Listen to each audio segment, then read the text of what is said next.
লা লা লা লা লা লা লা।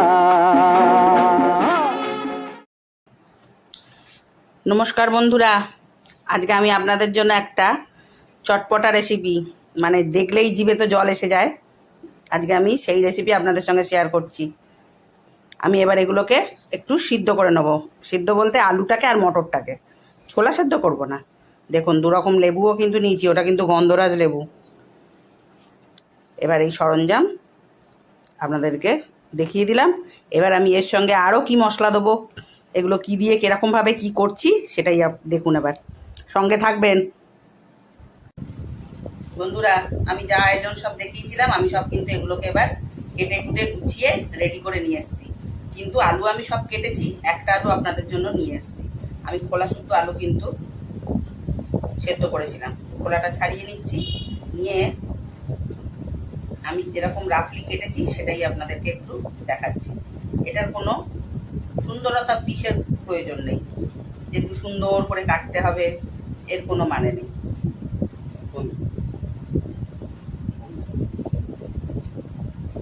আলুটাকে এরকম করে ধরবেন, একটু একটার উপর একটা চাপিয়ে দিলেও হবে।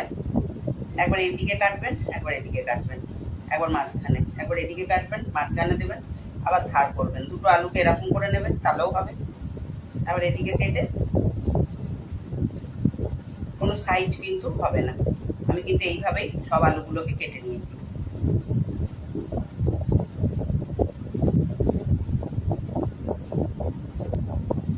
এবার আমি এটার মধ্যে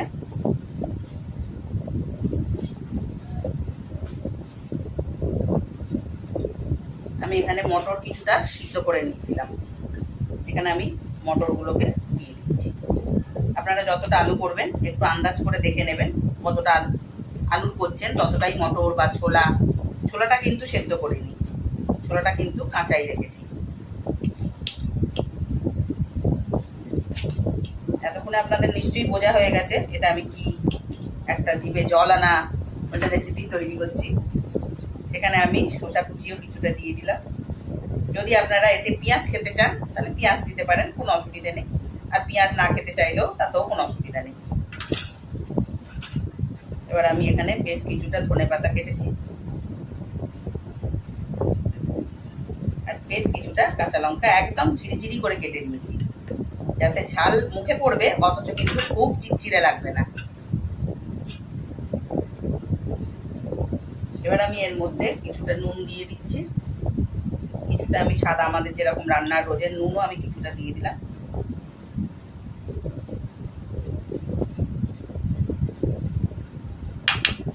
আর টেস্ট আর গন্ধ জানেনি, বিট নুন তো তার জন্য 1 নম্বর, সেই জন্য আমি বিট নুনটাও কিছুটা দিয়ে দিচ্ছি।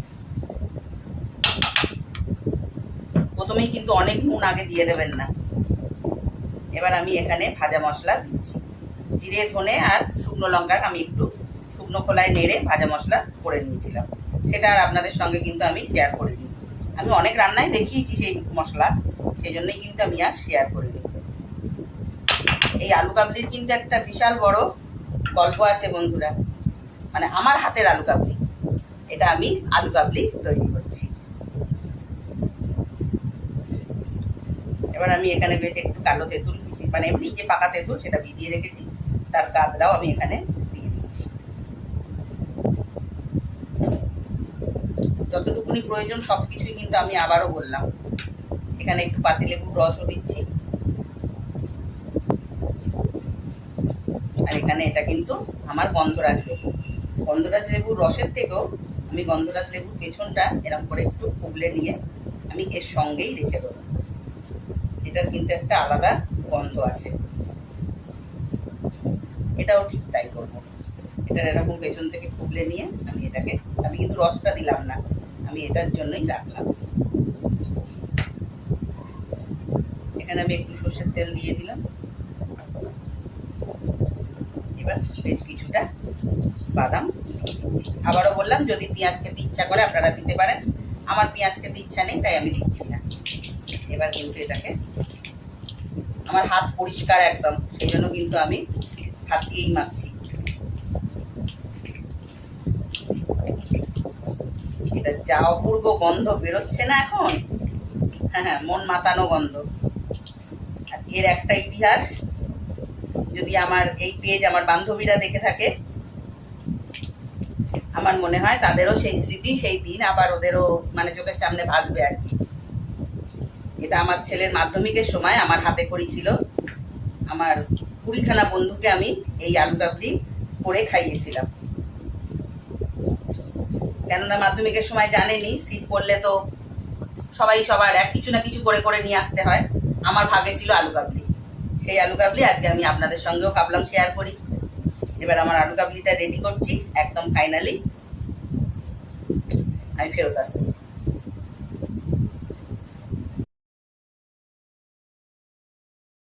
দেখুন বন্ধুরা, আমার কিন্তু এটা কিন্তু আলু কাবলি রেডি।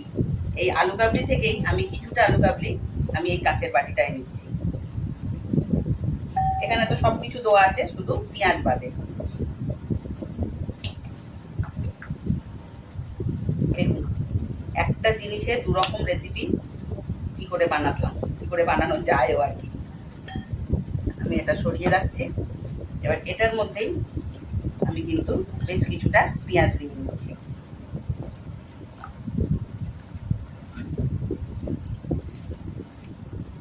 পেঁয়াজটাও সব মিশিয়ে নেব, আর তার সঙ্গে জাস্ট অল্প একটু চানাচুর,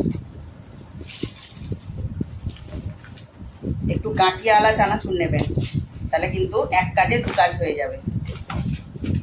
আলাদা করে আর গাঁটিয়া দিতে হবে না। আমি কিন্তু সাদা মোটামুড়িটা পাইনি, সাদা মোটামুড়িটা পেলে একটু ভালো হয়। তার সঙ্গে আমি জাস্ট একটু মুড়ি দিয়ে দিলাম। এবার এটাকে কিন্তু শুধু জাস্ট মেশানোর পালা। তাহলে হলো তো